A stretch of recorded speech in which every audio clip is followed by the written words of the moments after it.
रोटी। उनके कोई ऊंचे ख्वाब नहीं होते, सिर्फ रोटी के लिए उम्र जाया हो जाती है।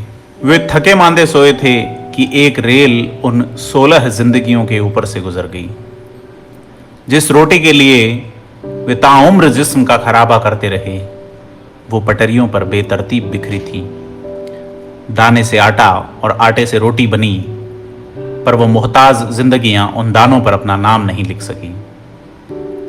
बड़े लोग देवलोक गमन करते हैं, उनका निधन होता है, उनके निधन पर इश्तिहार छपते हैं। छोटे लोग हादसों और अभावों में मर जाते हैं। कभी पुलिस के रोजनामचे उनका नाम दर्ज करते हैं, कभी कर्ज के बही खाते। पैदा हुए तब कर्ज लिया, दुनिया से रुखसती भी कर्ज में हुई। उनकी जिंदगी रंगों से बेनूर रहती है।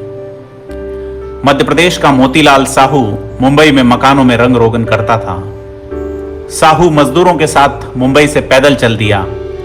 पैसे नहीं थे, वो भूखा प्यासा 60 किलोमीटर चलता रहा। कहीं जंगल में पानी दिखा, कुछ घूंट हलक में उतरे और फिर साहू बेजान हो गया। उसका भाई संजय कहता है, गांव में 35,000 रुपए इकट्ठे किए, एम्बुलेंस किराए पर ली और शव गांव लेकर आए। 3 बेटियां हैं, घर की हालत खराब है, कर्ज के पैसे भी चुका नहीं। यह बुधवार की बात है। कृष्णा और उसकी पत्नी प्रमिला लखनऊ की झुग्गी में रहते हैं। जब मजदूरी नहीं मिली, कृष्णा ने परिवार को साइकिल पर बैठाया और छत्तीसगढ़ के लिए रवाना हो गई। साथ में 3 साल का बेटा निखिल और 4 साल की बेटी चांदनी भी। एक तेज रफ्तार कार ने कुचल दिया। अक्सर कार में सवार लोगों को गरीब नहीं दिखते हैं। कृष्णा और प्रमिला ने दम तोड़ दिया है। बच्चे अभी भी भरते हैं, बच्चे अभी भरती हैं। ठीक हो गए तो एक बेदर्द भविष्य उनका इंतजार करता मिलेगा। साथ ही मजदूरों ने 15,000 रुपए इकट्ठे किए। गुलाल घाट पर चिता सजी, दोनों को सुपुर्दे खाक कर दिया गया। उसी छत्तीसगढ़ की 12 वर्षीय जमलो तेलंगाना से 100 किलोमीटर चली। घर पहुंचते पहुंचते निढाल होकर गिर गई और दुनिया छोड़ गई। वो अपने माँ बाप की इकलौती संतान थी। रामजी महतो दिल्ली से चला और बनारस आते आते थक कर जमीन पर गिर गया। वहीं सांसें उखड़ गई। और बनारस आते आते थक कर जमीन पर गिर गया, वहीं सांसें उखड़ गई। पुलिस ने महतो की मां और बहन को सूचना दी, लेकिन गरीबी के चलते वे दाह संस्कार तक के लिए नहीं आ सके। महतो का अंतिम संस्कार पुलिस ने करवाया। छत्तीसगढ़ और झारखंड खनिज संपदा से मालामाल हैं। भारत के हर दूसरे बड़े निर्माण में छत्तीसगढ़ का लोहा लगता है, लेकिन आदिवासी गरीब हैं।